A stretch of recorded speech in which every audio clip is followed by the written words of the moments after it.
Esto es La Entrevista con Raúl Valladares.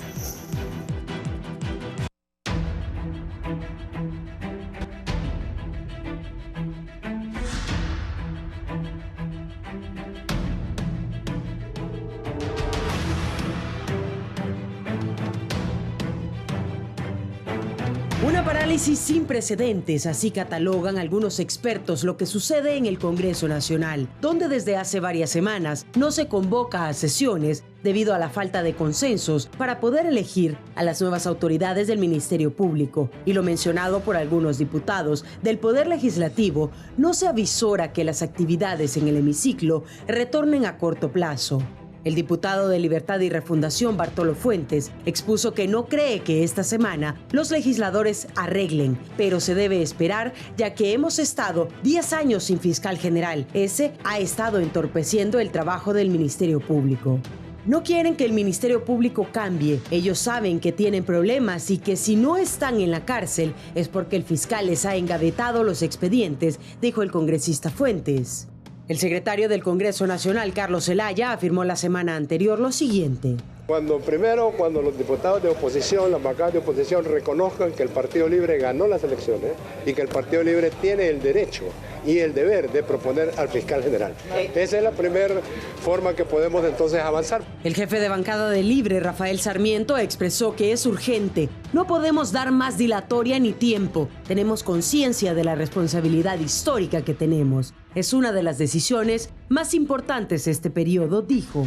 Aunque muchos analistas, incluso exmiembros de la Junta Proponente, consideran que Joel Zelaya no debería ser el fiscal general, para Libre él es su candidato ideal. La oposición señala que en esta época los diputados ya están pensando en vacaciones, ya que se acerca la Navidad y el fin de año, por lo que no descartan que al fiscal general lo elijan hasta el 2024, en el mejor de los casos. Quizás se elija a finales del mes de enero del próximo año, tal vez se haga una reforma constitucional. Si en más de 50 días no se ha podido reunir el Congreso Nacional, ¿qué les hace creer que están alargando el tiempo de sesiones ordinarias si no hay pláticas? Dijo el diputado nacionalista Francisco López. La bancada del Partido Liberal anunció que este martes se presentará al Congreso Nacional para presionar, y haya o no convocatoria, exigir el regreso de sesiones legislativas, ya que no están de acuerdo en recibir su sueldo sin hacer un trabajo.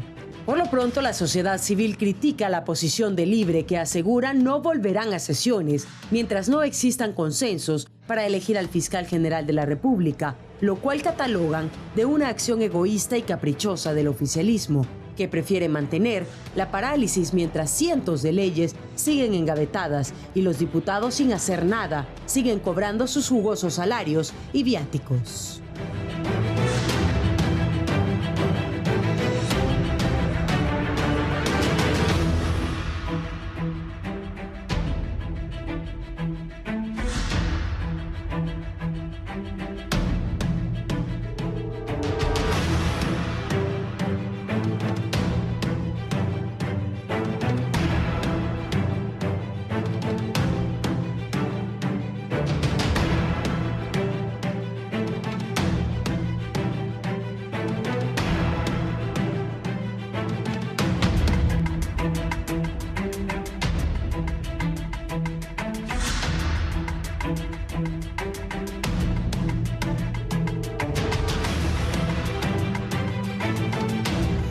Buenos días, gracias por estar con nosotros en la entrevista de Canal 11 y Radio Visión Honduras. Hoy es lunes 23 de octubre, vamos a hablar sobre estos temas de la vida nacional. Todavía no hay sesiones en el Congreso, no hay elección de fiscal, pero también voy a saludar a mis invitados y luego les pregunto de los resultados ayer en la Argentina. El licenciado Filadelfo Martínez, buenos días, gracias por estar aquí. Buen día, Raúl, buen día a su teleaudiencia, es un placer estar aquí en su programa. Don Germán Leicelar, abogado. Buen día, Raúl, un gusto, hermano, un gusto, Filadelfo, estar aquí con ustedes y esperamos en los diálogos de altura que normalmente tenemos aquí proporcionar algún tipo de idea lógica de todo lo que está pasando. Sí, gracias, don Armando Orellana. Muchísimas gracias, Raúl, Filadelfo y abogado Leicelar, es un placer, y con este auditorio de Canal 11, pues es satisfactorio poder de alguna manera, como ha dicho el abogado, dar algunas ideas con respecto a intentar interpretar estas realidades, ¿verdad?, dinámicas en la sociedad política hondureña. Sí. ¿Qué pasó ayer en Argentina? Poneme ahí los resultados para que mis distinguidos invitados nos digan qué es lo que ha pasado en la Argentina. Nosotros el viernes traje a Julio Navarro, me acompañó Julio, me acompañó Marvin Ponce y Aristides Mejía. Y decíamos que había duda de que Milei ganara. Y ahí está el resultado. Sergio Massa, Unión Patriótica del peronismo, 36,7%. Javier Milei, el 30%. Patricia Burris, 23,8%. Juan Schiaretti, 6,8%. Falta Miriam, que tiene 3. Sí, falta Miriam, que tiene 3. Licenciado Martínez, ¿qué pasó en la Argentina? Porque bueno, el León Libertador no alcanzó. Yo tuve la oportunidad de ver el programa del viernes y sí, coincidí con ellos en que con esa frase, ya yo diría famosa, de Pepe Mujica, de que cuesta entender cómo se lleva de candidato a un ministro de Economía que tiene al país no al borde, sino en medio de la locura, con una inflación de arriba del 130%, ¿verdad? Y que ese candidato pueda ganar unas elecciones. Cuesta entenderlo si no entendemos que el peronismo es una fuerza política de larga tradición que trasciende incluso las fronteras argentinas. De hecho, lo que nosotros vemos aquí en nuestros pequeños estados no dejan de ser manifestaciones de esa concepción del peronismo que es de izquierda, porque ahora cualquiera es de izquierda, ¿verdad? Pero que en el fondo es un movimiento conservador, pero que sin duda la opción más a la derecha en la Argentina difícilmente podía prosperar. La novedad es que precisamente que surja un Milei y que tenga expectativas. Yo creo que hay que verlo de esta manera. Pero sin duda las fuerzas tradicionales argentinas se van a alinear y van a buscar dejar que el fenómeno de Milei llegue hasta donde ha llegado hasta ahora. Se sonríe, licenciado Orellana. No, bueno, Raúl, bueno, es eso que en el análisis obviamente a mí me parece que debe de prevalecer lo que ha dicho Martínez en el sentido de que procurar la objetividad, ¿verdad? En el caso de Milei a mí me parece que si bien es cierto hay una crisis económica, social, ¿verdad?, que es producto de la dinámica del sistema económico, porque esa es la base en la cual debemos fundamentar el análisis, y si bien el ministro, ¿verdad?, de Economía es el que está haciendo frente, y que se le dé de alguna manera esa oportunidad con una diferencia de casi 7 puntos, ¿verdad? Por ahí sí.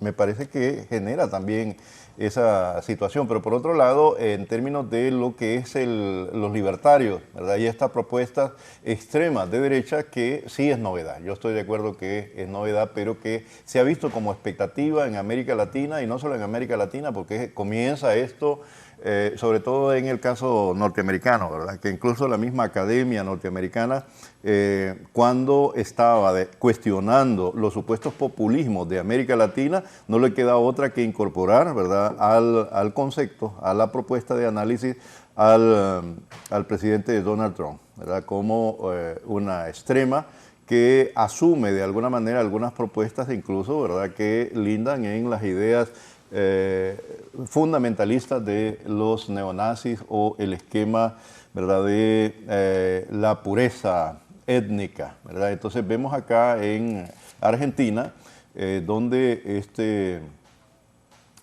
político asume, ¿verdad?, de alguna manera como político, aunque tiene una trayectoria desde futbolista y otros aspectos, pero más en el orden teatral, ¿verdad?, asume una propuesta radical que prácticamente está diciendo hay que darle, ¿verdad?, con la motosierra a las instituciones del Estado, ¿verdad? Y posturas realmente extremas que mueven, como ha dicho, ¿verdad? Algunos análisis. Me gustó, el foro estuvo excelente el fin de semana anterior, ¿verdad? Los panelistas, pero también uno toma algunas referencias a nivel internacional. Paulo Iglesias, por ejemplo, estaba haciendo un análisis anoche sobre esta temática, y entre otras es el tema de cómo, ¿verdad?, una sociedad en crisis, donde en el post-Mitch, y bueno, lo vemos aquí también en la realidad hondureña, donde no avanzan esas inversiones de puestos de trabajo permanentes, sino son aquellos que andan con la motocicleta, dejando de alguna manera pedido, ¿verdad? Está pesando mucho en ese tipo, ¿verdad?, de personalidades, ese tipo de propuesta política que entusiasma, ¿verdad?, pero que no tiene un cimiento y no tiene una visión permanente de un proyecto de transformación. A mí me parece que lo que se ha visto en América Latina, ¿verdad?, si bien es cierto, han habido entusiasmo cuando se habla de una ola, ¿verdad?, de gobiernos progresistas, en medio de todo eso aparece un proceso hacia atrás, ¿verdad?, una regresión de gobiernos conservadores, pero que vuelven a asumir la misma política, el neoliberalismo, que de alguna manera está detrás de todas estas situaciones de crisis en América Latina. Germán. Bueno, pues yo muy puntualmente diría que tiene que ver mucho con los discursos, creo. Si se fijan, el discurso de Milei era muy así arengado, voy contra toda la destrucción del sistema del kirchnerismo y todo el asunto. El otro candidato se decantó más por el tema de buscar un gobierno de unidad nacional. Creo que las elecciones en Argentina estaban marcadas, como casi en toda América Latina, por una incertidumbre muy grande, porque el tema de esta división ideológica que cada vez desaparece más, ¿verdad? Ya la gente no termina de entender qué lado es cuál, y obviamente un país con una crisis enorme que necesita unidad, y creo que eso fue lo que tuvo, digamos, un peso fundamental a la hora de la elección. Claro, como las reglas en Argentina, si mal no recuerdo, se necesita un 45% del voto para poder ser elegido, y como ninguno lo alcanzó, al final tenemos esa pequeña brecha de 7 puntos que señaló Armando, y que ahora vamos a ver qué va a pasar, ¿verdad? Porque ahora tenemos una Argentina sin presidente, pero muy cerca de tener, y hoy con menos incertidumbre, porque hoy ya no hay mucho que escoger, solamente estos dos que quedaron, y creo que la diferencia de votos por la tercera candidata, que tiene 23 puntos, es la que puede de alguna manera decantar el resultado final, dependiendo cómo se movilice esta pequeña campaña que va a haber. Con el respeto debido, ¿verdad?, porque no soy argentino, pero esa es la visión que tengo yo, y que al final creo que no sorprende realmente mucho. Creo que los que estaban muy convencidos de que él iba a ganar porque tenía toda la energía, creo que no fueron objetivos en el análisis.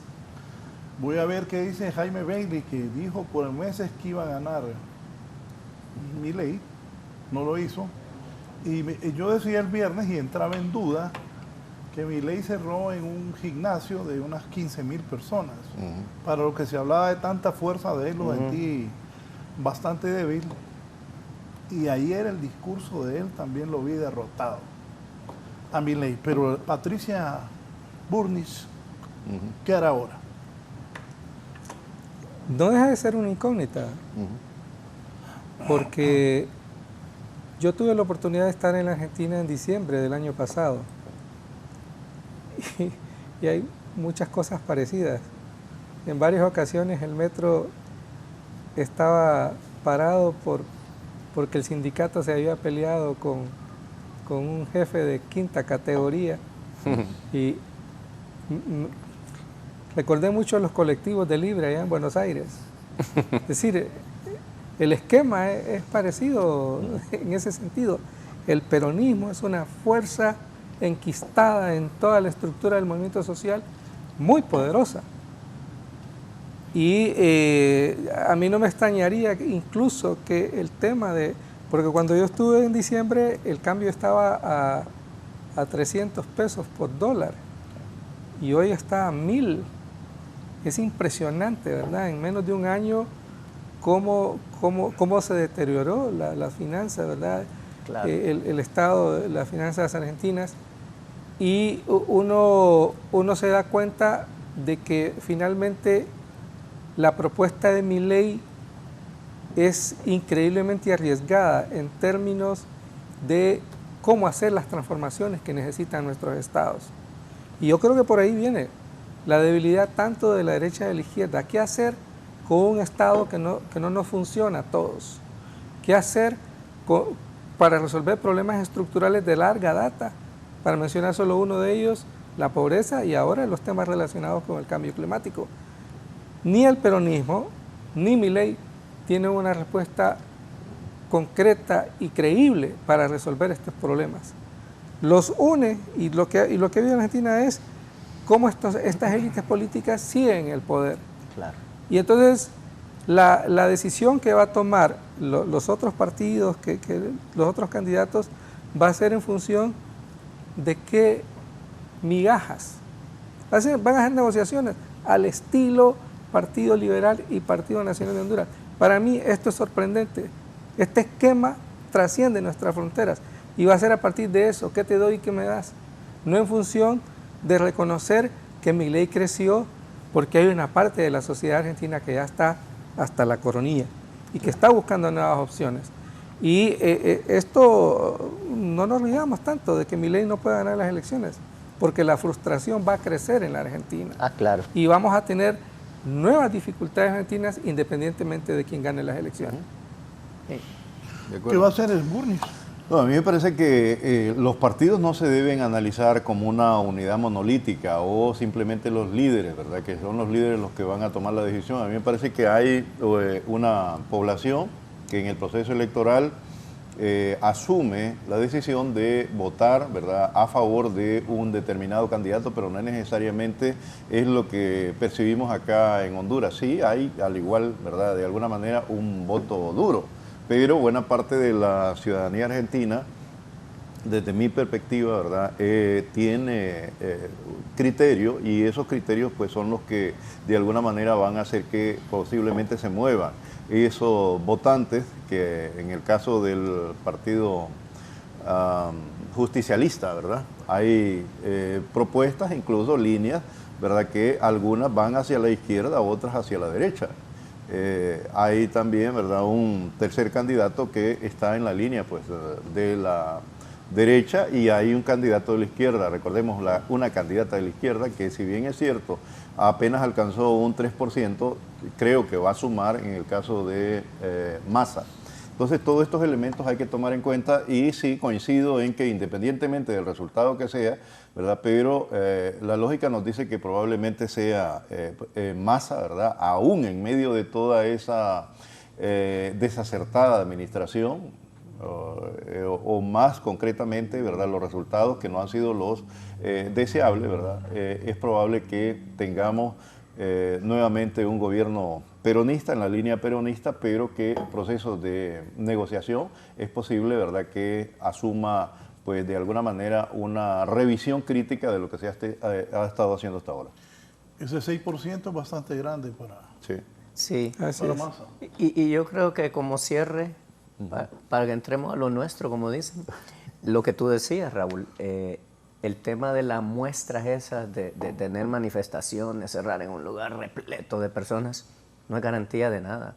O sea, eso está mostrando que de alguna manera, pues sí, la arenga política está bien y la gente va tal vez porque no tiene nada mejor que hacer a veces, va, o porque lo llevaron, pero que no está garantizando de ninguna manera que esas muestras públicas realmente se traduzcan en un voto.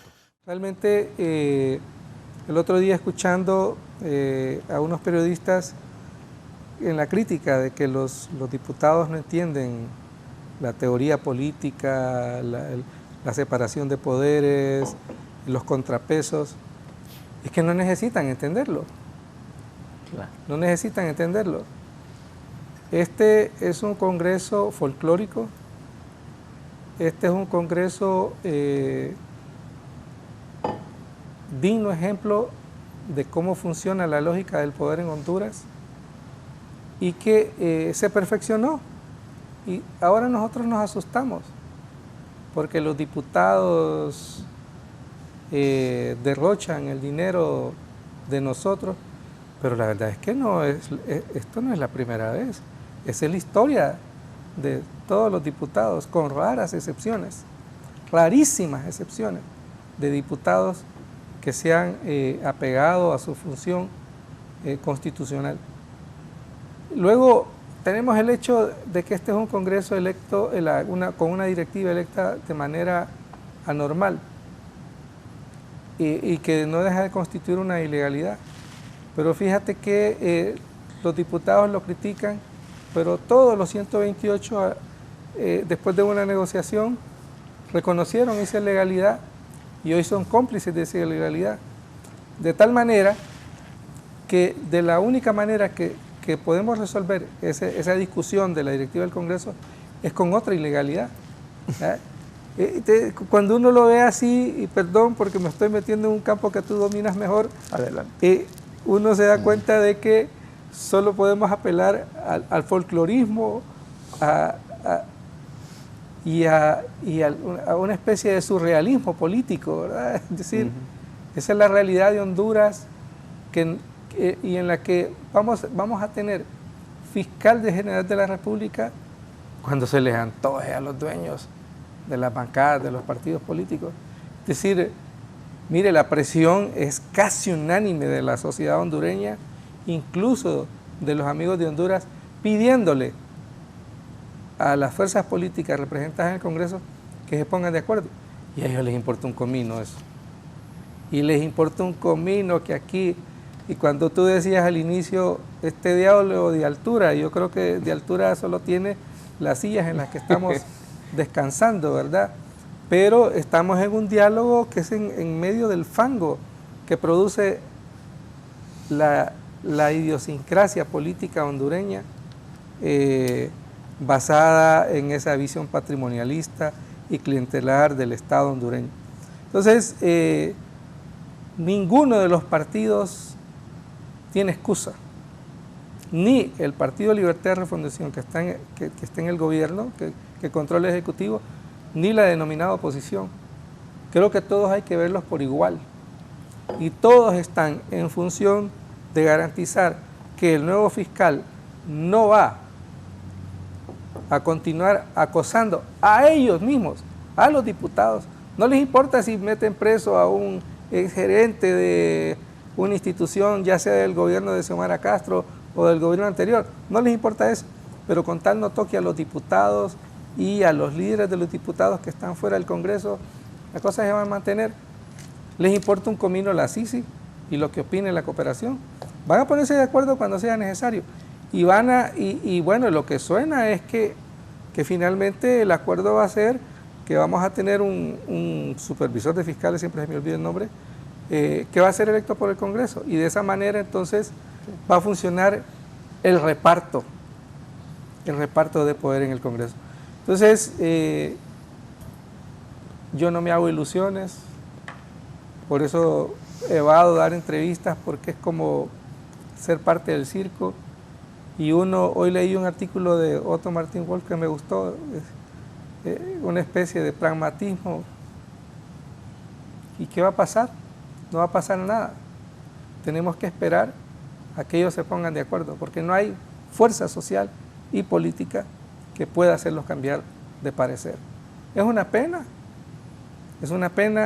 y para mí lo único lamentable es que la sociedad hondureña no está aprendiendo la lección. Y ya verá usted dentro de unos pocos meses, cuando comience de nuevo la campaña electoral, estos diputados van a ir por más y lo van a obtener. Eso es lo triste. Ajá. Mira, Raúl, a mí me parece que, bueno, lo primero que hay que retomar es el tema de lo político, ¿verdad? Que esencialmente el Congreso es el ente de carácter político que se mantiene en esa dinámica en entre el periodo de 4 años, ¿verdad? En que nuevamente se vuelve a un proceso eleccionario. Y se ve esa dinámica más concreta en las contradicciones. Pero hay que recordar también a Maquiavelo, que se considera el padre de la ciencia política moderna. Y bueno, tuvo un impacto enorme en la sociedad medieval porque llevó ¿verdad? A través de su obra, de su escrito El Príncipe y otras, me imagino en esa época, debates que planteó la necesidad de tener objetividad frente al actuar del político. El político es en esencia, ¿verdad? Es personaje que asume la lucha por el poder, ¿verdad? Ya sea estar en el control del poder o asumir, luchar por escalar en el poder. Entonces, las relaciones que se dan en el Congreso, en el Parlamento, es eso, ¿verdad? Las mismas leyes, y aquí el abogado dará fe de ello, ¿verdad? Son el resultado de esa dinámica política, de esa correlación de fuerzas. En esas condiciones debemos verlo. Y lo que ha ocurrido, obviamente, es que hemos tenido la percepción, ¿verdad? Porque siempre se hace énfasis en eso de que los políticos están aislados de otros actores, ¿verdad? Pero desde mi punto de vista están conectados a grupos de carácter económico y otras fuerzas que han estado manteniendo el control en la sociedad. Realmente el diputado, ¿verdad?, ha sido de alguna manera una correa de transmisión. Lo que tenemos es ese conflicto que también nos asusta, como muy bien ha dicho Filadelfo, ¿verdad?, pero que debemos sacarlo de otros escenarios. El tema, por ejemplo, del Congreso norteamericano, paralizado, porque no llegan a acuerdo, incluso son los propios conservadores mismos. Y en ellos mismos, ¿verdad?, hay una preocupación. Por ejemplo, aquí la preocupación es a lo interno. Una elección de un fiscal, una discusión sobre el presupuesto. Allá están preocupados por el presupuesto para asignarle más plata a la guerra, ¿cómo se llama?, Ucrania, ¿verdad?, o a los aliados ucranianos y la OTAN. Entonces, me parece que debemos verlo con objetividad, que son procesos y dinámicas que se dan. Yo no creo que realmente haya estado, como se plantea, ¿verdad?, de brazos cruzados esos diputados, porque también a veces asumimos los conceptos, y una vez tuvimos una discusión con un buen amigo, por cierto paisano, con respecto a la categoría trabajo.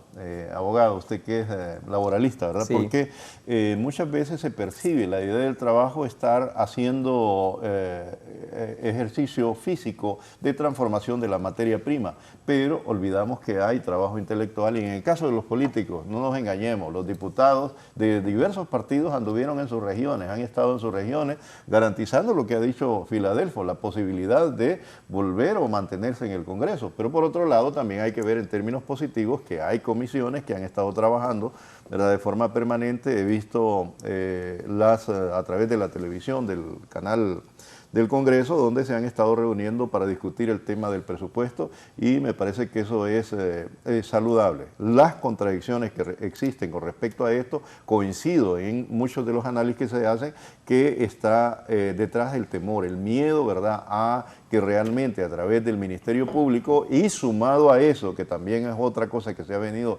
rezagando, es la instalación de la CICI, que va y podría posibilitar llevar a la cárcel o a juicio, por lo menos, ¿verdad?, a por lo menos una treintena de diputados que están realmente no en expectativa, porque muchas veces, ¿verdad?, partimos de los supuestos y de que hay una lista de posibles extraditables. No, se está hablando de 30 que efectivamente están involucrados en casos, ¿verdad?, de corrupción, que algunos fueron cubiertos por el anterior Ministerio Público. Entonces, me parece que pesa mucho eso, ¿verdad?, y obviamente otros actores que no necesariamente están ahí presentes en el Congreso, pero que son realmente los que definen la política en el caso nuestro, y son los que mueven los hilos de muchos de los parlamentarios. Lamentablemente esa ha sido la realidad de nuestro país, y cuando dice Filadelfo, ¿verdad?, de qué nos asustamos, yo creo que ese debe ser realmente la visión crítica que debe tener la sociedad, darse cuenta que realmente no han sido,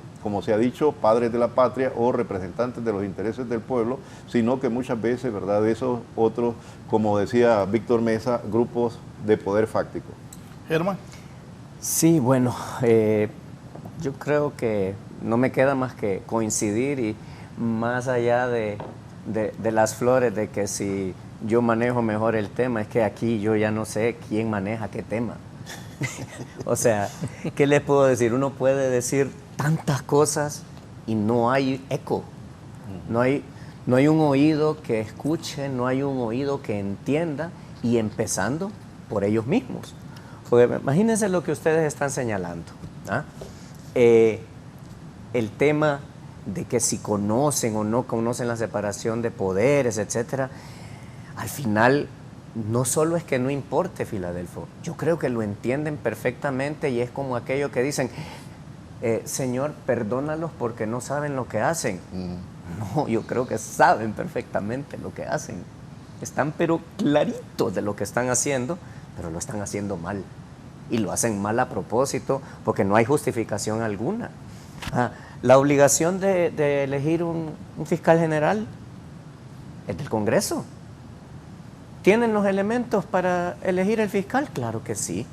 Entonces, la desfachatez de decir, no, mientras no haya contextos reales de un arreglo final, no vamos a sesionar. Señores, perdón, eso es un chantaje.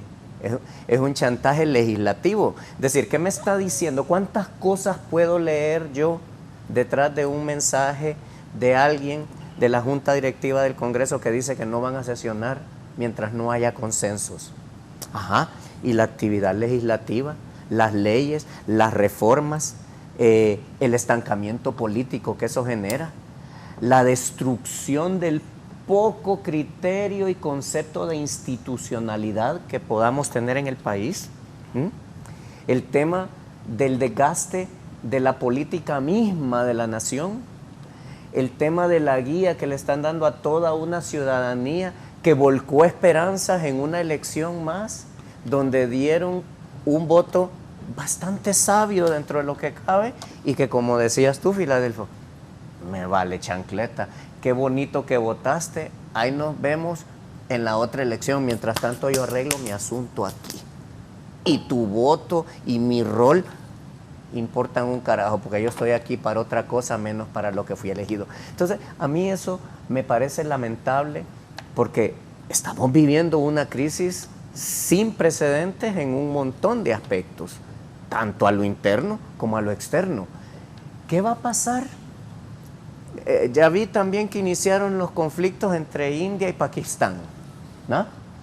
Ya está Israel y Palestina, ya está Rusia y Ucrania, ya está el pleito global de hegemonía Estados Unidos-China, y nosotros estamos en medio de todo eso y nos damos el taco de decir, no me siento a legislar, ni a renovar, ni a generar políticas presupuestarias, ni a hacer todo el trabajo fundamental que tiene que hacer un Congreso para que un país como el nuestro, que va a ser presa de todas esas olas que vienen del mundo, y me siento a decir, aquí no pasa nada. O sea, yo creo que realmente, voy a insistir, y algunos me han dicho, vos te chupás el dedo, vos iluso, vos sos aquí, vos sos allá. Disculpen, señores, si no me queda siquiera la ilusión de que algún día, como decimos los hondureños, les caiga el 20, de que tienen una responsabilidad, de que fueron elegidos para dirigir los destinos del país, los destinos de más de 10 millones de hondureños que, a pesar de la permanente traición de un sistema democrático, hacia ellos, hacia sus expectativas, viene y se vuelca a las urnas y les dice, señores, aquí estoy, por favor, póngase de acuerdo y saque adelante esta cosa. Pero no, como bien dijo Filadelfo, no me importa, yo aquí estoy para otra cosa. Yo creo que si la clase política no reflexiona y no cambia de actitud, lo que va a pasar aquí, ya no me atrevo ni a preverlo, pues, porque esta es una bomba de tiempo donde todo se va a caer a pedazos de una manera terrible. Y como lo decíamos, creo, la vez pasada que tuvimos el honor de compartir con ustedes, nos hace falta una ciudadanía también que tenga esa capacidad que tú señalabas, Filadelfo. La capacidad de moverse, de ir adelante y decir, señor, esta papada se acabó. Usted está para servirme a mí, no usted para servirse de mí y de mi voto. Eso es el contexto generalizado y, como bien decías, ¿y la Sisi? ¿Cómo vamos a tener una Sisi si tenemos un Congreso que ni siquiera sesiona? ¿Cómo vamos a seguir señalando el tema de la justicia y de decir que la ilegalidad del fiscal general, que es falsa, ¿va? Porque siempre hay mecanismos de sustitución si no hay una elección? Pero atacan, y sin embargo, ellos que tienen la obligación de tomar la decisión de elegir, no lo deciden. Entonces, yo ponía un ejemplo tonto, es como que tú me pidas un pastel de chocolate y te diga, bueno, mira, harina, huevos, leche, ¿tá? Y chocolate. Y te diga, ah, sí, gracias, pero no me gusta ese chocolate que me mandaste, entonces no voy a hacer el pastel. No, o sea, yo creo que es lamentable el rol que se está jugando, porque al final, lo que más me preocupa, y con esto cedo la palabra para el resto del diálogo, es que se están erosionando y destruyendo cosas que ni siquiera nos percatamos, pero que van a dejar un daño terrible en la sociedad, en la visión política y en la cohesión social que necesitamos como país. Los de Libre han dicho que no van a sesionar si no hay consenso. ¿Cómo se les puede obligar a los legisladores a que regresen al Congreso? Obligarlos. ¿Sí? ¿Y por qué tendríamos que obligarlos, Raúl? Yo ahí creo... no les pagan, pues.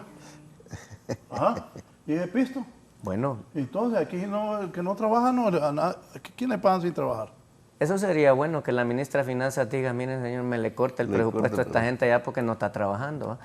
Pero quién sabe. Perdón. Tienes la palabra, Filadelfo. Yo creo que la pregunta no deja de estar, fuera de foco, en el sentido de que todos tenemos la percepción, aclaro, de que, y yo ahí voy a discrepar un poco con mi querido amigo Armando, es decir, hay trabajo físico, hay trabajo intelectual, pero al final de cuentas es un trabajo que está bien definido.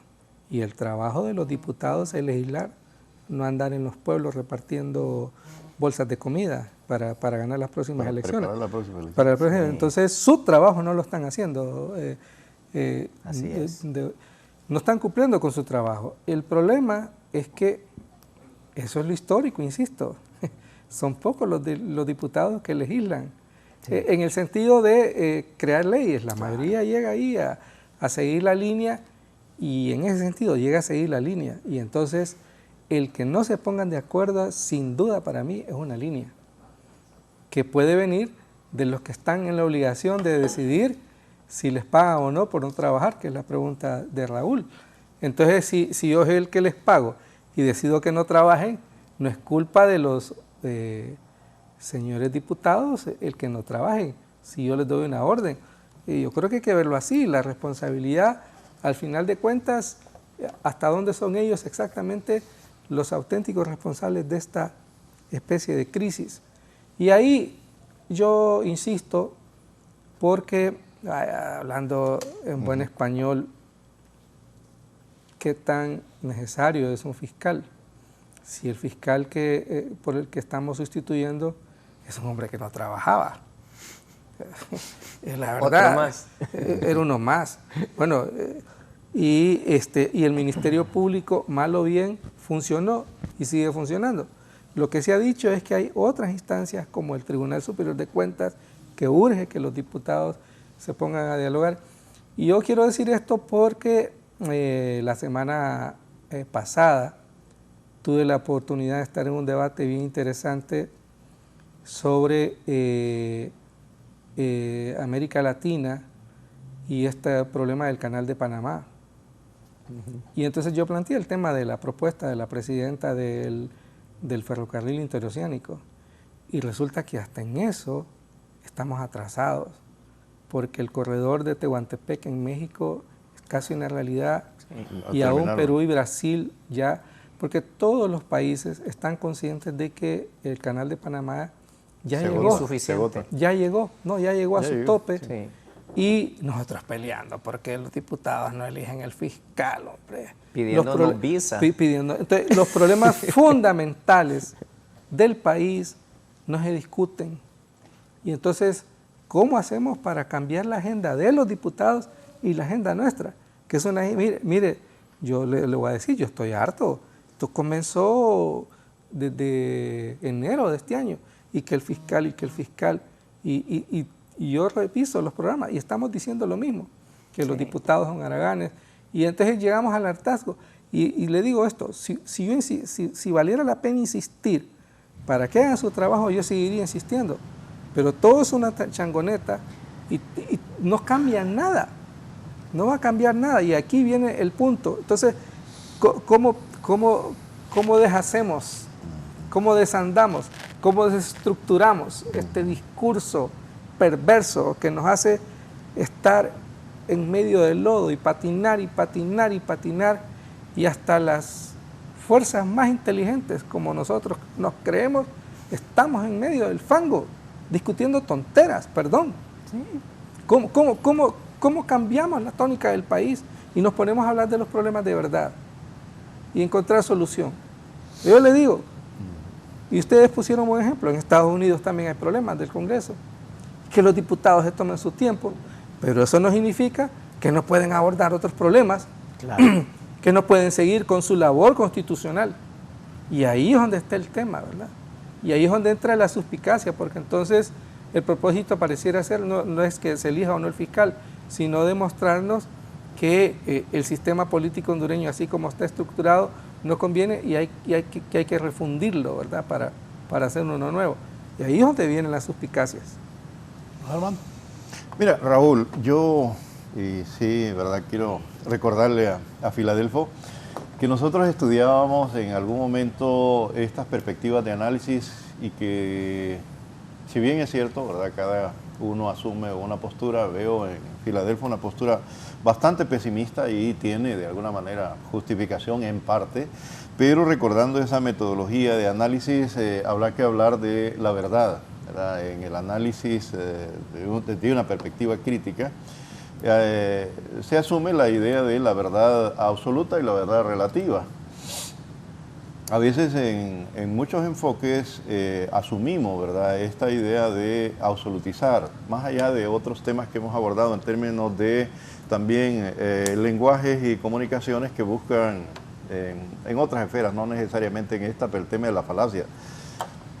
Concretamente, lo que se ha dicho con respecto a el fiscal, ¿verdad?, que el fiscal no trabajaba. Entonces yo creo que sí hay evidencias, ¿verdad?, de que sí trabajaba. El resultado de eso es la impunidad. La enorme impunidad que existió en el país muestra que sí era eficiente en función del trabajo que realmente estaba haciendo y que no era el trabajo, ¿verdad? Si eso le llamamos trabajo. Hablemos de función manifiesta y función latente, porque de acuerdo a la ley, a la normativa, como nos dirá el abogado, su función es estar presente, perseguir el crimen. Pero obviamente aquí hemos dicho que detrás del funcionario público, detrás del diputado, también han habido fuerzas que son las realmente que tienen el poder político. Entonces, cuando vemos, ¿verdad?, desde esa perspectiva, vemos una apariencia. Debemos de ir más al fondo, realmente cuál ha sido el papel que han jugado estos funcionarios. Y en esencia, ¿verdad?, las contradicciones, porque hay que verlo también en otra lógica, no pensemos que es unánime. Cuando hablamos del tema de institucionalidad, percibimos la idea de que todo es monolítico y que debe de funcionar, ¿verdad?, tal y como se espera en la perspectiva, obviamente, de quienes han tenido el control y el status quo, de que funcione esa institución en función de los intereses. Cuando nosotros hacemos un análisis, y que se debe hacer, yo creo que más visible, y por eso yo creo, nuevamente, me parece importante felicitar a Leticia Salomón, ¿verdad?, que fue nuestra docente en una maestría, en la maestría de gestión de desarrollo, y siempre me generó mucha admiración esa visión crítica que tenía con respecto a las instituciones. Son dinámicas, son constantes, son cambiantes, ¿verdad? En esa historia, si nosotros vemos esos congresos que han venido, probablemente podemos tener la percepción de que el congreso anterior que dirigió un médico, el doctor Oliva, era muy eficiente, Filadelfo. Se reunían a medianoche, ejecutaban cantidades de paquetes de legislación, ¿sí? Y al día siguiente teníamos, ¿verdad?, publicado en la Gaceta, aunque habían hecho de alguna manera las famosas fe de ratas, ¿verdad?, teníamos eficiencia, ¿verdad? Eran eficientes, pero ¿en función de qué? Yo creo que las contradicciones que se están dando en el Congreso responden realmente a ese intento de modificar, ¿verdad?, aunque no sea perfecto supuestamente esos avances que se intentan hacer, pero obviamente hay una intención de romper con un esquema que ha venido predominando y con estos hilos que han estado controlando el poder desde un buen tiempo. No vamos a decir que esos actuares de los nuevos funcionarios en el poder, ya sea en el Ejecutivo, en el Legislativo, son perfectos. Hay errores, hay avances y retrocesos, pero debemos enfocar ese análisis, ¿verdad?, con mayor objetividad y sí ver en perspectiva dialéctica. Yo creo que la idea de esa verdad absoluta que por lo general, ¿verdad?, ha prevalecido en esquemas subjetivos, ¿verdad? Para la Iglesia hay verdades absolutas y en la lógica formal también. Por ejemplo, decir que todos vamos a morir es una verdad absoluta, ¿sí? Sin embargo, ¿verdad?, cuando hablamos de los avances que han habido en la tecnología, podemos decir que la humanidad está avanzando hacia mejorar las condiciones de vida y probablemente, ¿verdad?, habrá algún momento, según ese avance tecnológico, en el que podía ese sueño que tenían los filósofos griegos de encontrar la fórmula para mantener la vida eterna, pues está ahí dentro de esa expectativa. Entonces, a mí me parece que el análisis concreto de esto que está ocurriendo en el Congreso, debemos ir a lo profundo. ¿Qué es lo que pasa al interior? Más allá de esa, por ejemplo, una pelea que puede darse en el Congreso, en el cual pueden llevarse a puños y eso, ¿verdad?, nos genera como sociedad y bajo ciertos juicios de que es el acabose, el fin del mundo está ocurriendo en el Congreso. No, simplemente es un teatro en el cual se están jugando intereses, ¿verdad?, en el cual se pretende avanzar o controlar de alguna manera un esquema. En el caso concreto, lo que está ocurriendo con la Fiscalía o el empantanamiento, que por cierto hay titulares muy bonitos, fíjate con lo que ocurre en Estados Unidos, la BOA, ¿verdad?, que es la voz de Estados Unidos, de América. El Congreso está en modo crisis. Imagínate qué suave y considerado lo tienen. Entonces, realmente que hasta cierto punto nosotros podemos percibir eso, no hay cambio, todo está igual. La realidad es que detrás de las aguas hay movimiento, los peces se mueven, como diríamos, ¿verdad? Y hay peces grandes y hay peces pequeños, si podemos ponerlo en términos de metáfora. Hay reuniones de liberales, nacionalistas, libres, ¿verdad?, tratando de buscar esos acuerdos. Eso para mí es totalmente lógico y que es proceso de diálogos y acuerdos componendas, como se ha dicho de alguna manera, ¿verdad?, pero que buscan, por una parte, hay unas fuerzas que buscan de alguna manera romper con ese orden de impunidad que está impuesto hasta el momento con lo que venía prevaleciendo en la Fiscalía, ¿verdad? Entonces, cuando decimos que hay más o menos 30, ¿verdad?, de 27 a 30 diputados que temen, que tienen temor a que se produzcan esas investigaciones o a reabrir juicios, obviamente, ¿verdad?, de alguna manera ese temor le lleva a generar reacciones que pueden estar siendo, ¿verdad?, las que estén detrás de paralizar. Por otro lado, abogado, y aquí usted es el que puede dar más luces, realmente, ¿verdad?, el hecho de que se necesite 2/3 partes para aprobar, ¿verdad?, la elección de la Fiscalía, aunque supuestamente Vox o el bipartidismo tradicional, liberales, nacionalistas y unido ahora, ¿verdad?, el Partido Salvador de Honduras, no llegan a esos 2/3. Y aun cuando ellos digan, bueno, pues los otros tienen que plegarse, recordemos un elemento también que está en términos de la institucionalidad y en perspectiva de los supuestos. La Constitución habla de que, de alguna manera, deja ver que el diputado es representante del soberano.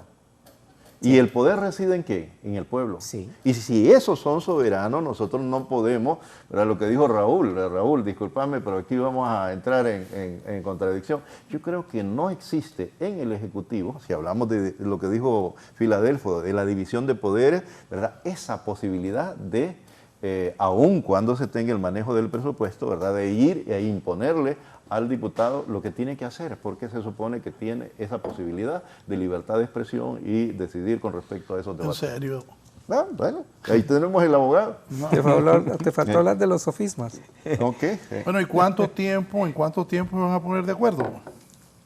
Bueno, son parte de esa dinámica. Hay a quienes les conviene alargar ese proceso. Probablemente hay interés en que se alargue, ¿verdad?, en que el alargar ese proceso de toma de decisión podrían también haber otros intereses y otros juegos. Eso es política también. Sí. Mira, el problema aquí es, bueno, se están diciendo distintas piezas de una verdad muy compleja, ¿va? De distintas perspectivas, y el problema real es que hay una obligación que no se está cumpliendo. Ese es el problema de inicio, y cualquier excusa que le pongamos, ahí es donde empieza la falacia, que es lo que estábamos precisamente diciendo hace un rato. Ok, yo entiendo que deben haber, llamémosle arreglos, diálogos, componendas, el nombre que le queramos poner. Sabemos, es política, tiene que haber entendimientos, nadie dice lo contrario. El problema es que se vuelve una manipulación para no cumplir con una obligación que está en la Constitución. Y por eso decía yo, se vuelve un chantaje, porque cuando la dirigencia misma del Congreso, que está cuestionada por lo que dijimos, la manera en que surgió, pero que luego fue avalada precisamente por esa forma tan absurda que tenemos de funcionar, viene y te dice, no, es que mientras no nos pongamos de acuerdo no vamos a sesionar más. ¿Ah? Imagínate que llegaras a donde tu carro y cuando le dieras el encendido dijeras, fíjese que es que tengo bloqueado uno de los ductos del aire acondicionado, y como está bloqueado uno de los ductos, ¿sabe qué? No voy a arrancar y no lo voy a transportar, no lo voy a llevar a donde necesita llevar, ni le voy a abrir el baúl y me tranco el carro, dice, porque no me funciona este ducto, yo me detengo. Eso no puede ser, ¿verdad? Es una cosa absurda que digamos que vamos a detener toda la función legislativa. ¿Por qué? Vamos al punto. Y ahí coincido plenamente con Filadelfo. Está bien que los diputados tengan funciones más allá de lo que es la legislación, ¿ah? Pero esa no es su función, ¿ah? Aquí lo estaban diciendo, ¿va?, de manera jocosa, que hemos acuñado un nuevo término, ¿verdad? Lo que dijo Luis Redondo cuando andaban en Rusia, que ahora van para China y después van para la India, tengo entendido, ¿va?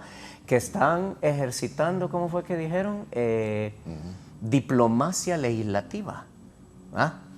Ok, yo pensé que la diplomacia era otra función y que no era una cuestión que tuviera que ver con legislar, y no estoy en desacuerdo de que los diputados, si van a hacer una función y tienen que movilizarse, se movilicen. Pero imagínense los cuestionamientos. Se habló el otro día en un informe que presentó una organización de los gastos en viáticos, de los gastos en comida, de los gastos en el viaje que se hizo. Y la pregunta es, ¿y la función esencial se está ejecutando? No, yo creo que es evidente que no. Entonces, Armando, ¿a qué te llevo con este punto que estoy comentando ahorita?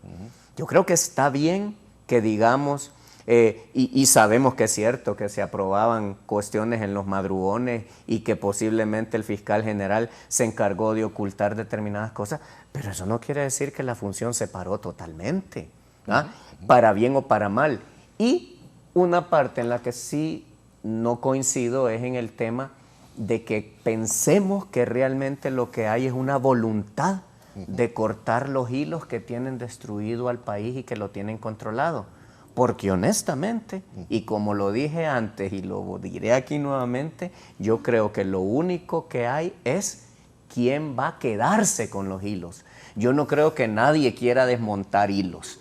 Yo creo que simplemente dicen, bueno, hoy soy yo el que manda, estos hilos ahora son para mí, papadito, así que te me vas, porque ahora yo soy el que controla este show, y ahora por eso es que voy a necesitar un fiscal que no me afecte a mí como aquel no afectó a determinadas personas, porque al final todo lo queremos a la carta, porque no hay un, ¿cómo te digo? No se despojan estas personas de aquel interés particular, personal, ya sea de su grupo político o de su élite política o de su élite económica, porque al final prevalece fundamentalmente el interés de estos grupos y no los intereses nacionales. Y esa ha sido una cosa que se ha repetido una y otra vez. Y lo único que cambia es el tipo de discurso, el tipo de ideología que supuestamente tengo de fondo. Posiblemente si el diputado de antes era bien oligarca, salía con un traje finísimo y una corbata espectacular. Hoy anda con camiseta el diputado. Desde que se reveló Matías Funes y que dijo que iba a ir... Perfecto. Como... Pero voy al punto. A mí me parece maravilloso que un diputado crea que identificarse con el pueblo es llegar de camiseta. Bienvenido. Mientras legisle, mientras haga lo que tiene que hacer por toda la hondureñidad y no por obedecer a un grupo determinado de poder, que ese es el elemento fundamental. Cuando vemos el tema de la democracia representativa, ¿cuál es el problema fundamental? Si analizamos toda Latinoamérica, empezamos hablando de Argentina, Raúl, Armando, sí. Filadelfo, ¿y cuál es el elemento común? Que todas las democracias representativas de Latinoamérica tienen un factor generalizado, y es que todos esos pueblos que están en la boca de toda la clase política de Latinoamérica no se sienten representados. ¿Ah? Sí, porque aquí, no han solo una réplica. Sí, adelante. No, es con respecto a legislar, ¿verdad? El tema de la legislación en el caso de Honduras, concretamente cuando hablamos del fenómeno ese que se producía en el Congreso, es que mucha de esa legislación realmente no respondió a los intereses del pueblo, ¿verdad? Y voy a referirme a una de ellas, hay muchos más ejemplos, pero es el tema de las zonas económicas de desarrollo, ¿verdad? Que se hizo con la presión, obviamente, de estos grupos de interés, y que era contrario a la propia Constitución de la República, y asimismo como esa cantidad de normativa. Lo que ha estado haciendo de alguna manera este Congreso es poner en evidencia, ¿verdad?, que esa cantidad de legislación, porque ese es el trabajo, el resultado del trabajo del diputado, lo podemos verificar bajo esa perspectiva en resultados de normas, leyes revisadas, nuevas o lo que sea. Armando, yo creo que dijiste exactamente lo mismo que dije yo, solo que desde otra visión. Claro. Porque aquí lo que está pasando es que las elecciones son simplemente el mandato representativo que el pueblo le da a esta élite política, que es como cuando llegamos dos hermanos a donde mi papá y mira, mi hermano está con la cuchara y no me la da, dásela, quitásela y me la das a mí porque yo soy el que la quiero chupar, no quiero que la chupe él. No tienen convencido al licenciado Martínez. Démosle, Lo he estado démosle, vamos a observando. Filadelfo. Pero lo he estado observando. Que, oigan, ustedes dos no lo tienen convencido. Yo vi un par de gestos, dije yo. Ajá, dígame. Está buena la lectura. Solo termino un Comunicación no comentario verbal, es experto. y yo creo que estamos de acuerdo en que no está convencido porque desde que empezó dijo que ya no está convencido de nada, porque es terrible esa desesperanza que se ha generado. Ya la credibilidad, y a eso me refería yo, con terminar de erosionar la poca institucionalidad que todavía tenemos. Perdón, solo quería cerrar la participación, por favor, Filadelfio. A ver qué necesitamos para que nos convenzamos. No, nada, yo lo que quiero insistir es que decir las cosas como uno cree que son y apelar a la actitud positiva donde no hay posibilidades de transformaciones, no deja de ser demagogia. Claro. Y como no deja de ser una interpretación antojadiza, yo creo que la discusión aquí no es si el gobierno anterior que hacía funcionar su maquinaria, pero insisto, el esquema sigue siendo el mismo. Los diputados de la bancada mayoritaria del Partido Nacional en el gobierno anterior aprobaron esa diarrea de decretos por orden del Ejecutivo. Así es. Y los diputados actuales no llegan a un acuerdo por orden. Eso es lo que estoy queriendo decir, que el esquema es el mismo. Unos aprobando leyes groseras y otros no aprobando leyes para que las cosas funcionen. Al final de cuentas, yo como ciudadano común, yo como ciudadano que no dependo de lo que este gobierno piense de mí, me siento afectado. Ese es el punto. Así y entonces, el punto es que los diputados, si requieren 3 meses más para ponerse de acuerdo en un tema como el fiscal, que se tomen su tiempo. Que se tomen su tiempo, porque no deja de ser trascendental. Sí. Y yo quiero, es que, vamos a ver, repito, entrando en una arena más densa, Para mí, el que un fiscal ponga obstáculos a la lucha contra la corrupción y a castigar al crimen en el país, eso no es trabajo. Perdónenme, claro, perdóname, por supuesto que no. no es trabajo. Porque Muy fino. la fiscalía... ¿Cómo es? ¿Cómo es? Es muy fino, ¿Cómo que es? no es Repítelo. trabajo, No. que no es trabajo. No es trabajo. No. La función principal de la fiscalía es representarnos a los ciudadanos. Claro. Y si el fiscal no nos representa, En no defensa está de él. haciendo su trabajo. Así es. No está haciendo su trabajo. Está haciendo un trabajo. Un trabajo, Bueno, no, está su haciendo trabajo. un trabajo, Yo no más sé. no su trabajo. Bueno, es que, perdón, está, ¿cómo es la canción del que asesinaron en Guatemala, el argentino que decía, Facundo Cabral. Facundo Cabral, que si no encuentras en tu trabajo que te dignifique, Claro, aunque lo hagas. todo el día eres un desocupado. Ajá. Eres un desocupado. Sí. Entonces, para mí el fiscal anterior no trabajaba. Raúl. Y los diputados que aprueban una diarrea de decretos no cumplen su función. Y los diputados que no se reúnen para legislar también son unos vagos. Perdona. Excusas pueden haber muchas, Y las excusas pero son pueden excusas. haber. Y les digo, el hecho de que no se pongan de acuerdo es como aquí creo que hemos coincidido en eso. El Congreso es para debatir, para no estar de acuerdo en todo, y tienen que conciliar y buscar. ¿Y cómo van a debatir si no sesionan? Y si requieren tiempo para eso, que se lo tomen. Pero eso no significa que, y los que trabajan, que están en los conciliábulos, son 5 o 6. El resto ahí anda, porque no todos están involucrados en eso. Entonces, eso es lo que quiero decir. Y entonces no hay manera, no veo manera, y no es pesimismo, de hacerles entender a la élite política que esto no es democracia, ¿no? Que lo que nos están dando no es democracia y que el país requiere una atención fuerte para resolver sus problemas graves. No necesitamos de una guerra en Ucrania para ir al despeñadero hacia donde vamos. Yo creo que democracia realmente, porque tenemos la perspectiva de que hemos perdido la democracia. Claro. Óyeme, es un proceso. O nunca la tuvimos. Exactamente, es un proceso en construcción permanente y realmente lo que hemos tenido en estos años atrás, ¿verdad? Realmente ha sido un secuestro de la propia idea, pero la praxis misma de la democracia. Aquí yo creo que la necesidad, Raúl, es ver el escenario realmente y trascender a la apariencia, ¿verdad? Cuando se dice, por ejemplo, de que respondía al Ejecutivo, nos quedamos limitados. El Congreso, los parlamentarios que hicieron, mencionó, ¿verdad?, el término diarrea legislativa. Legislorrea, decía. Legislorrea, ¿verdad?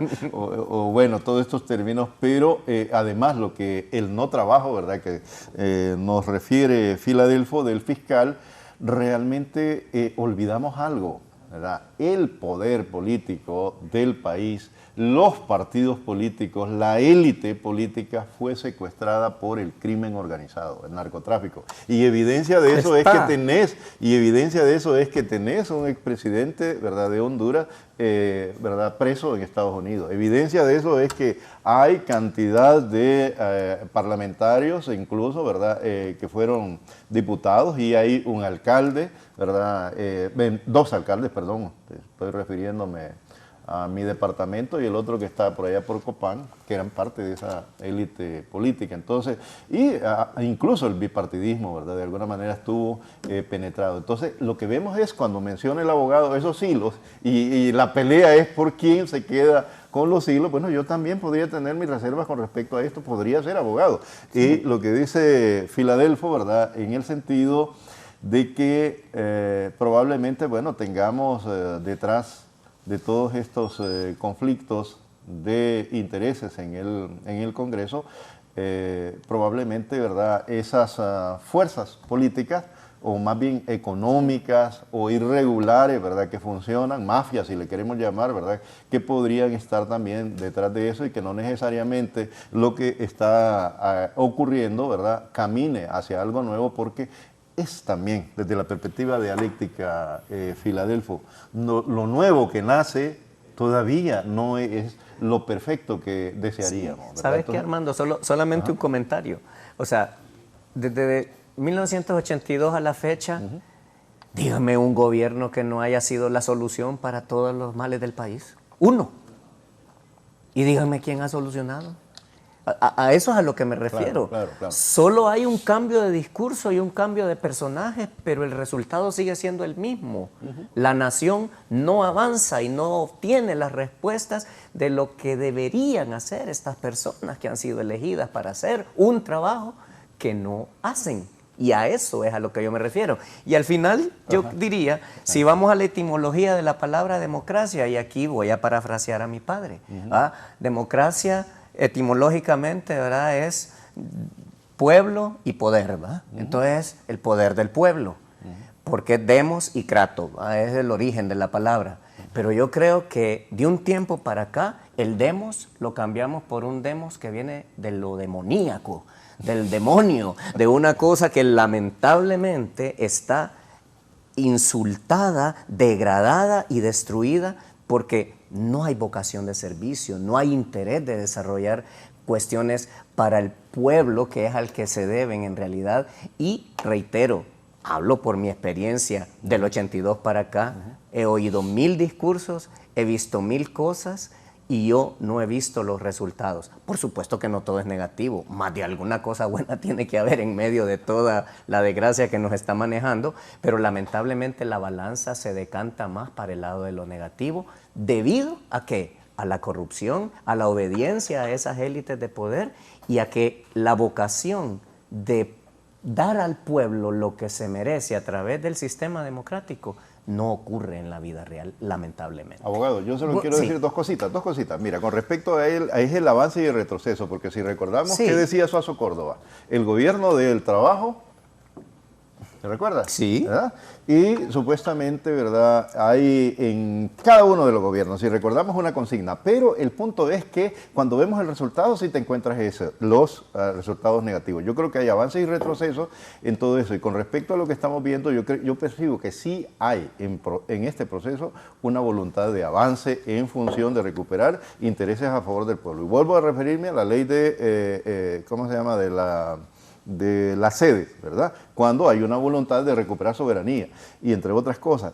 Además de la lucha contra la corrupción, independientemente de que no descarto, Filadelfo, la posibilidad de que haya algunos funcionarios en la actualidad que hayan metido las uñas. Y desde mi perspectiva, sí la han metido, que se la corten. Pero aquí está el tema. Se ha pedido, ¿verdad?, la incorporación de la CICI, voluntad política desde el Ejecutivo. De alguna manera hay un empatanamiento, hay un deseo que ese fiscal que se elija realmente, o fiscal general y fiscal adjunto, esté comprometido en la lucha contra la corrupción. Y entonces sí me parece que hay, por lo menos en la perspectiva, ¿verdad?, una intención, y eso lo veo como diferente en términos cualitativos, ¿verdad? No vamos a entrar en términos de lo cuantitativo, porque obviamente en estos discursos vamos a encontrar, estamos en lo mismo, tenemos casi el mismo nivel de población viviendo en pobreza, siguen migrando hacia el norte, ¿verdad? Son cuestiones que nos van a distraer del tema esencial, que es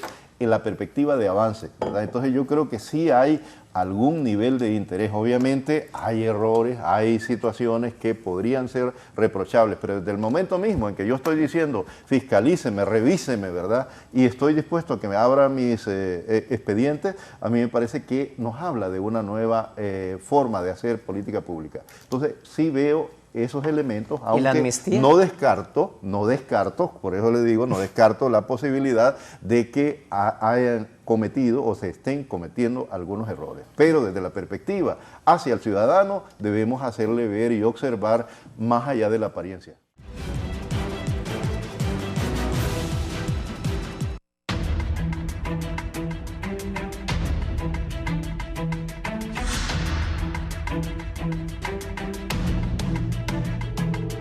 Vamos a la parte final del programa, otro tema importante, la universidad. Hoy los portones, sin portones, la universidad. El rector Herrera dice que los de Libre están pues metiéndose en busca de evitar que él pueda reelegirse y que se nombren las nuevas autoridades. Armando.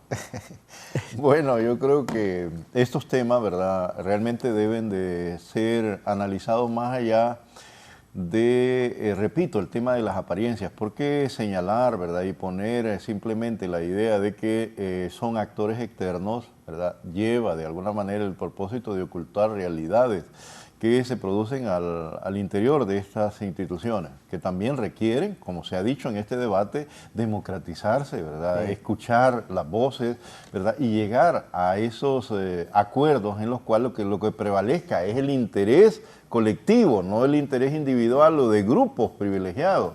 Entonces, el asunto está en que hay desafíos al interior de una institución que para mí debe dar mucho más de lo que ha estado dando en los últimos años y sobre todo que en una dinámica que se ha venido manejando la Universidad Nacional Autónoma, lo que ha provocado es realmente limitar las oportunidades. Por eso se habla de privatizar, y cuando se habla de privatizar la educación no solamente es la idea de que se venda, sino de alguna manera cerrar, de alguna manera esos portones que ahora se están abriendo, han estado cerrados para muchos jóvenes, en el sentido de que esa universidad ha limitado la posibilidad de que esos jóvenes puedan asistir, ¿verdad?, en las mejores condiciones a superarse, a convertirse, ¿verdad?, en actores con mayores posibilidades de carácter académico, lo que se habla de capital humano, ¿verdad?, potenciado, que podría generar también el tema de la competitividad, pero más allá también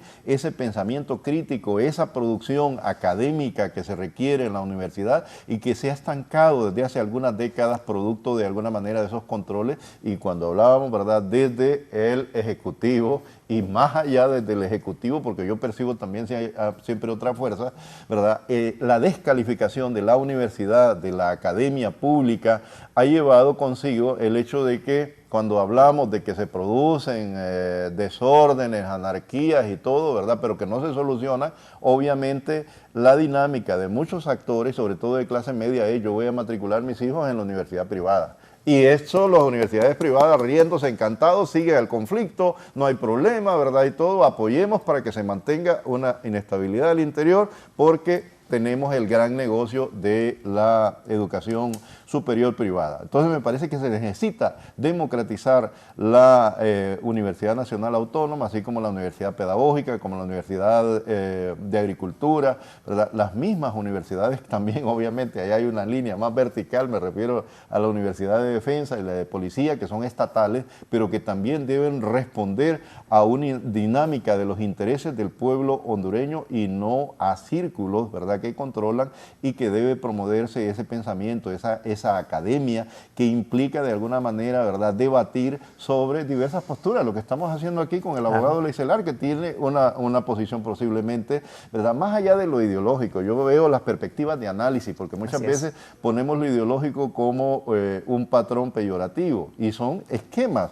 Estaba hablando con Filadelfo, que nos dejó ya, ¿verdad?, de metodologías de la investigación de las relaciones internacionales, pero de igual forma en el análisis de lo social. Entonces, el tema aquí es el empecinamiento de algunos actores de seguir manteniendo el control del poder, ¿verdad? Entiendo, ¿verdad?, que habrá alguna argumentación y justificación por parte del actual rector, pero me parece que debe abrirse a que sea un proceso democrático. Y si los jóvenes, ¿verdad?, y docentes han puesto al descubierto que al interior han habido maniobras que impiden la democratización, tienen derecho a la protesta. El derecho a la protesta, ¿verdad?, es normal. Pero por otra parte también la necesidad de que algunos jóvenes tengan también la garantía de recibir clases. Entonces debe hacerse eficiente esos procesos de negociación y de acuerdo para transparentar los procesos de democratización. Y si la voluntad de la comunidad universitaria es que el rector no continúe y que sea un nuevo, ¿verdad?, liderazgo el que esté al frente de la Universidad Nacional Autónoma, me parece que eso debe darse paso y debe de colaborarse desde las autoridades actuales para que eso se dé, esos espacios se den y se sienta satisfacción en la sociedad hondureña. Sí, no, yo coincido en esa visión de que el problema es un tema de democratización de todos estos aspectos, pero digamos, en este momento estamos hablando de la universidad. Hace unos minutos estábamos hablando del Congreso, hace unos minutos antes estábamos hablando de Argentina, y podemos hablar del Colegio de Abogados, podemos hablar del Colegio de Ingenieros, podemos hablar del Colegio de Enfermeras, podemos hablar de la Procafé, podemos hablar de toda una serie de instancias donde lamentablemente siento yo que las fuerzas que gobiernan quieren ejercer el poder solo por el poder por el poder, no porque el poder signifique puedo hacer algo por mi país, no, yo puedo y como puedo hago, y hago como yo digo, y se acabó. Entonces ahí viene el diálogo que se ha perdido, Armando, que tú lo señalabas muy claramente. Entonces, volviendo a la tesis que ponías en el cierre de la parte anterior, te diría, vamos a partir de que es cierto que hay muchas personas, tanto en la universidad como en los colegios, tanto magisteriales como los colegios profesionales, las instituciones como Aprocafé, Congreso. Partamos de que hay muchas personas que efectivamente tienen el deseo y la voluntad de cambiar las cosas positivamente por el país. Y digo partamos no porque piense que no lo es. Yo creo que definitivamente muchas personas tienen ese deseo y esa intención. ¿Qué es lo que sucede? Que cuando tenés actores tan controversiales y tenés gente detrás de bambalinas que lo que están haciendo es moviendo los hilos y no te permiten avanzar ante la voluntad expresada en urnas y expresada por algunas de las personas que llegan a estos puestos, el problema es que nada cambia. ¿Por qué? Porque yo lo voy a decir una vez más, lo que tenemos en Honduras es la ausencia de un proyecto de país, de una visión de país, de un ordenamiento que diga Honduras va a dar estos pasos en el próximo año, va a dar estos pasos en los próximos 5 años, que tengamos una visión en la cual todos los actores, independientemente de su ideología o de su vinculación religiosa o su preferencia sexual, lo que sea, que veas a Honduras como Honduras y que se genere un proyecto del cual todos y hasta el último hondureño se sienta parte de él. Pero el problema es que se imponen mini proyectos que son las ideas de un grupo muy pequeño que dice yo mando. Aquí tenemos dichos como el que dice es que el que manda, manda, y si se equivoca también manda, y si se equivoca por segunda vez, manda otra vez aunque se vaya a equivocar una tercera vez. Entonces cuando tenés frases que son del pueblo, donde tenés ese tipo de conducta, muy difícilmente vas a crear esa coyuntura en la cual todos los sectores de la sociedad se sientan parte del país y se sientan de que tienen un rol que jugar. Porque al final, mira, por ejemplo, lo que estamos hablando de la universidad. Aquí tenemos una falacia de que todo mundo va a ser universitario. No, en ninguna parte del mundo toda la gente es universitaria. Y que conste, no estoy diciendo con esto... Para empezar, en Estados Unidos, mucha gente nunca alcanza la educación universitaria. Claro. Sí. ¿Y qué tenés que asegurar? Que si una persona no tiene los recursos económicos, pero tiene los criterios y se preparó para poder llevar una carrera universitaria, que hayan programas que le faciliten a la persona el derecho a obtener una carrera universitaria. Pero ¿cuántas personas realmente están en la universidad quitándole el puesto a alguien que quizás se lo merece más porque no estudian, etcétera? ¿Me entiendes? Entonces hay una falacia también en la que nos hemos engañado y obvio, yo no estoy pretendiendo que excluyamos a las personas, pero tenés que hacer una revisión profunda de todo el sistema educativo, porque lo que tú mencionaste del negocio de la educación superior, ojalá fuera la educación superior, si es el negocio de la educación desde los párvulos, desde que están en kinder, están unos negociazos impresionantes donde no estás creando personas con un nivel intelectual y con una educación que le permita llegar a instancias superiores con una base que le permita desarrollarse.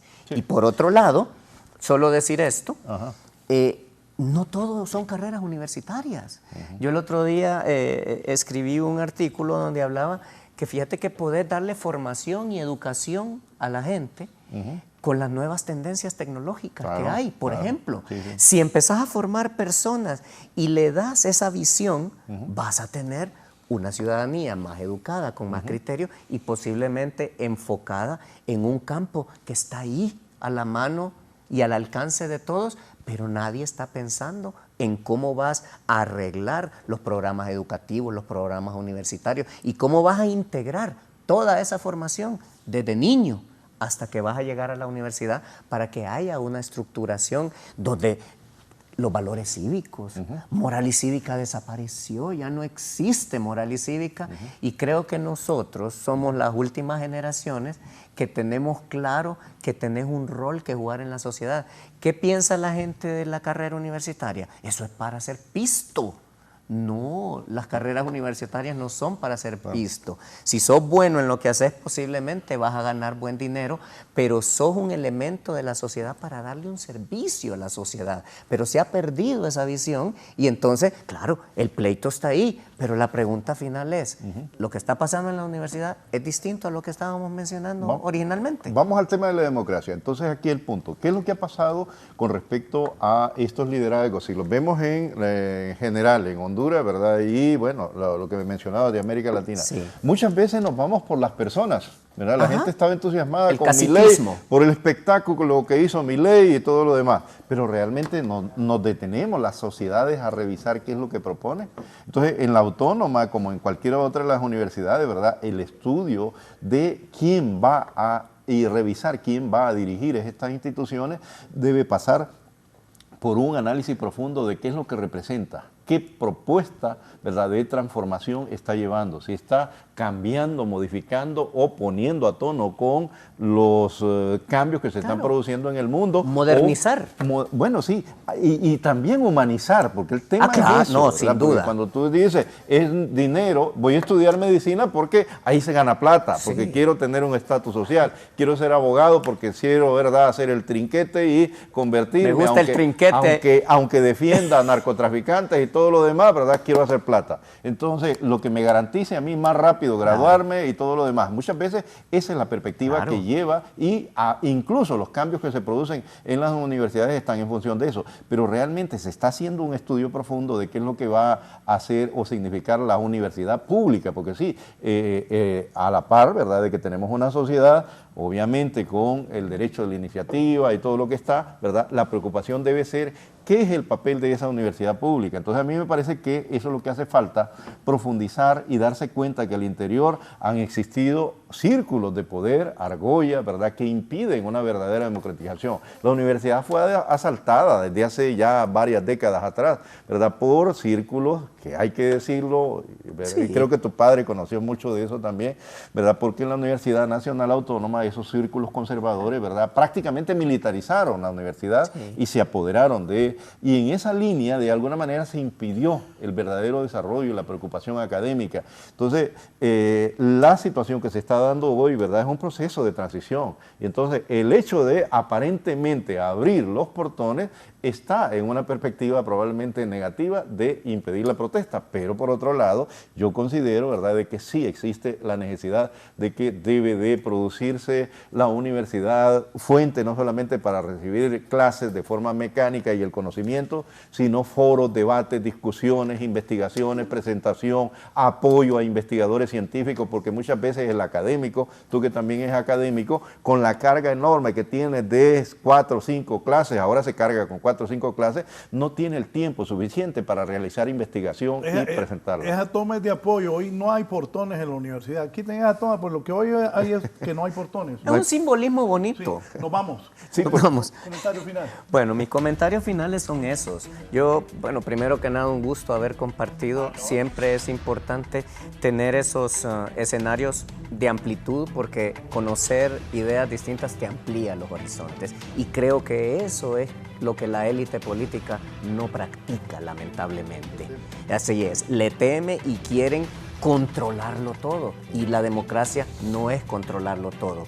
Es, obviamente, poner reglas, poner un tema de funcionamiento, porque al final, mira, el tema educativo y el tema de la formación de los seres humanos que tenemos en nuestra sociedad es sumamente importante, pero parecería que lo más importante es mantenerlos sin criterio, sin intenciones, sin lucha, sin ideología de ninguna naturaleza, y eso tampoco se trata de eso. Yo creo que hay que enriquecer, pero se necesita, repito, un espacio donde fluyan todas esas direcciones, todas esas ideas, todos esos pensamientos, porque en la manera de que todos podamos contribuir a ese proyecto de nuestro país, porque es nuestro país, no es la hacienda de alguien en particular, mientras no participemos todos y no creemos, porque yo estoy convencido de que mientras no tengamos un plan de país en el que todos participemos y podamos empujar, el país no va a cambiar.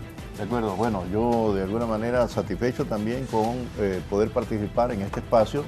Raúl, me parece, vuelvo a insistir, lo dije alguna vez, esa actitud que tú tienes de ser verdaderamente ese moderador, ¿verdad? Y permitir que se dé y que fluya, ¿verdad? Ese debate de ideas o contribuir muchas veces, ¿verdad? Para que aumente esa posibilidad, me parece que genera ese espíritu democrático. Y luego, con respecto a esos escenarios que tenemos como sociedad hondureña, yo creo el llamado aquí y la perspectiva es agudizar ese pensamiento crítico, ir más allá de la apariencia, ¿verdad? De a veces los esquemas de análisis que se tiene y que a veces son, lo vuelvo a repetir, a veces son impuestos por estos círculos que tienen el poder, porque no nos engañemos, el poder no solo se limita, ¿verdad?, a la representación política, también es de carácter ideológico. Hay concreción completa, ¿verdad?, cuando se plantea, ¿verdad?, otras categorías, ¿verdad?, y se puede dar cuenta de que el poder trasciende simplemente a los aparatos, a las instituciones estatales. Entonces, sí, en los discursos, sí, en los esquemas de interpretación, muchas veces puede conducir a mantener los esquemas. Entonces, el papel debe ser ir más allá de las apariencias, profundizar en el análisis y ver a los actores. Obviamente, en la perspectiva que yo estoy planteando es que las contradicciones en la política debemos verlo como un elemento dinámico, dialéctico, ¿verdad? Y yo sí estoy convencido de que van a haber soluciones, de que avanzamos, aunque a veces también tenemos pasos hacia atrás, y eso es lógico en un proceso dinámico de la sociedad. Yo creo que sí van a haber esos acuerdos en el Congreso, no estoy pensando, ¿verdad?, ni garantizando de que van a haber necesariamente reuniones en el Congreso, pero yo creo que sí, el agua corre debajo del puente, siempre. Gracias a mis invitados de esta mañana, el licenciado Filadelfo Martínez, don Armando Orellana y don Germán Leicelar. Como dice Armando, puede hacer que esta semana sea una semana de diálogo, que las fuerzas de los diferentes partidos se sienten y logren los acuerdos que necesita el país para sacar adelante el Congreso, que haya nuevo fiscal, viene la elección del Tribunal Superior de Cuentas y otros temas importantes como el presupuesto general de la República y otros, y que en la universidad se supere esto y que se llegue a la votación, que lleguen las nuevas autoridades o se reelige el rector, pero que sea en paz y que el país avance. Que tengan una buena semana. Buenos días.